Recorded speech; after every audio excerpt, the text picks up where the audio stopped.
ಬಾಗೇಪಲ್ಲಿ ಕಡೆಯಿಂದ ಚಿಕ್ಕಬಳ್ಳಾಪುರ ಕಡೆಗೆ ಸಂಚರಿಸುತ್ತಿದ್ದ ಬೈಕ್ ಸವಾರ ಕಾರೊಂದಕ್ಕೆ ಡಿಕ್ಕಿ ಹೊಡೆದು ಕಾರಿನ ಮೇಲೆ ಜಂಪ್ ಮಾಡಿ 3-4 ಪಲ್ಟಿ ಹೊಡೆದು ಕೆಳಗೆ ಬಿದ್ದರೂ ಪವಾಡ ದೃಶ್ಯವಾಗಿ ಬದುಕುಳಿದ ಘಟನೆ ಚಿಕ್ಕಬಳ್ಳಾಪುರ ಹೊರವಲಯದ ವಾಪಸಂದ್ರ ಬ್ರಿಡ್ಜ್ ಬಳಿ ನಡೆದಿದೆ. ಚಿಕ್ಕಬಳ್ಳಾಪುರ ನಗರದ ಹೊರವಲಯದ ವಾಪಸಂದ್ರ ಬ್ರಿಡ್ಜ್ ಬಳಿ ನಡೆದ ಭೀಕರ ಅಪಘಾತದಲ್ಲಿ ಬೈಕ್ ಸವಾರ ಕಾರಿಗೆ ಡಿಕ್ಕಿ ಹೊಡೆದು ಕಾರಿನ ಮೇಲೆ ಜಂಪ್ ಮಾಡಿ 3-4 ಪಲ್ಟಿ ಹೊಡೆದು ಕೆಳಗೆ ಬಿದ್ದರೂ ಪವಾಡ ದೃಶ್ಯವಾಗಿ ಬದುಕುಳಿದಿದ್ದಾನೆ. ಲಾರಿ ಹಿಂದೆ ಬಂದ ಬೈಕ್ ಸವಾರ ಎದುರಿಗೆ ಬರುತ್ತಿದ್ದ ಕಾರನ್ನು ಗಮನಿಸದೆ ಎದುರಿಗೆ ಬರುತ್ತಿದ್ದ ಕಾರಿಗೆ ಡಿಕ್ಕಿ ಹೊಡೆದ ಭಯಾನಕ ದೃಶ್ಯ ಸಿಸಿಟಿವಿಯಲ್ಲಿ ಸೆರೆಯಾಗಿದೆ. ಇನ್ನು ಗಾಯಗೊಂಡ ವ್ಯಕ್ತಿ ಹೊನ್ನೇನಹಳ್ಳಿ ಗ್ರಾಮದ ಮುತ್ತುನಂದ ಎನ್ನಲಾಗಿದೆ.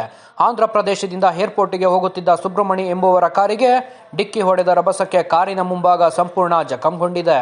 గుత్తి నుంచి అనంత బెంగళూరు ఎయిర్పోర్ట్ ఇక్కడ వచ్చినప్పుడు స్లోగా వస్తున్నాము. ఇక్కడ ఆపోజిట్ లో ర్యాష్ వచ్చినాడు ఆ మనిషి డ్రైవింగ్ వచ్చి బండింగ్ కొట్టినాడు.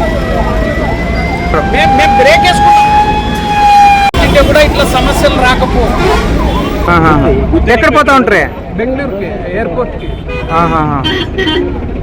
వాళ్ళెలా ఎట్లా వచ్చారు?